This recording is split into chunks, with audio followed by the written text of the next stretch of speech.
Chapitre 6. De la structure des entités à la cohésion et à la solubilité, à la miscibilité d'espèces chimiques. Exercice numéro 2. Le phosphate de potassium, connu comme additif E340, est un solide blanc de formule K3PO4.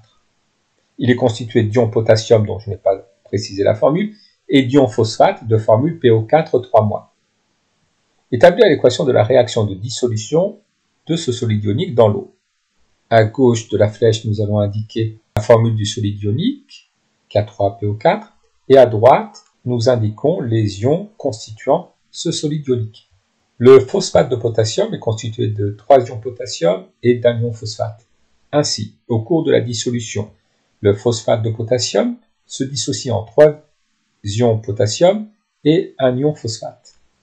Comme je n'avais pas précisé la charge électrique de l'ion potassium, nous allons la retrouver. Le phosphate de potassium est un composé électriquement neutre. Donc, la solution à laquelle il donne naissance doit être électriquement neutre également. Il y a, dans le membre de droite, 3 charges négatives. Il faut donc 3 charges positives pour que la solution soit neutre. Ces charges positives vont être portées par les ions potassium. Comme il y a 3 ions potassium, on en déduit que la charge d'un ion potassium correspond à une charge positive. Établir la relation entre les concentrations en quantité de matière des ions et la quantité N0 de phosphate de potassium à dissoudre. Pour répondre à cette question, nous allons établir le tableau d'avancement correspondant à la dissolution du phosphate de potassium. Dans l'état initial, la quantité de phosphate de potassium est égale à N0. Et comme la réaction n'a pas débuté, les quantités initiales de potassium et de phosphate sont nulles. Dans l'état intermédiaire, pour lequel l'avancement est égal à petit x, la quantité restante de phosphate de potassium s'obtient en soustrayant à la quantité initiale N0 une fois petit x.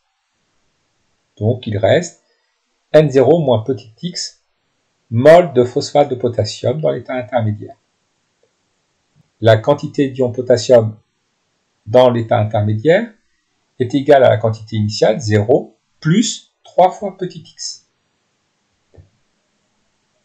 La quantité d'ion phosphate dans l'état intermédiaire est égale à la quantité initiale 0 plus 1 fois petit x.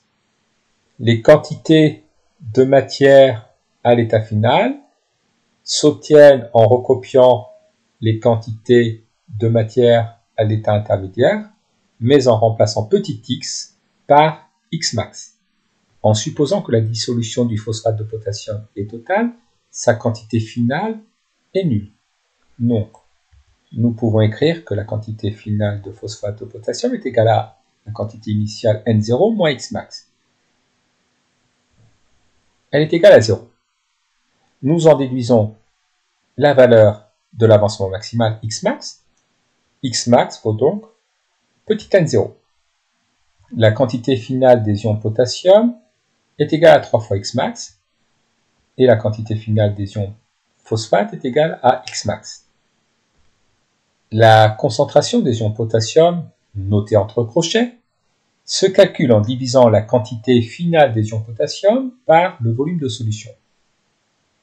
Nous venons de voir dans le tableau d'avancement que la quantité finale d'ion potassium est égale à 3 fois x max.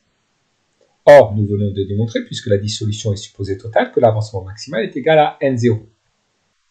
Donc la concentration en ion potassium est égale à 3 fois la quantité N0 de phosphate de potassium apporté, divisé par le volume de solution.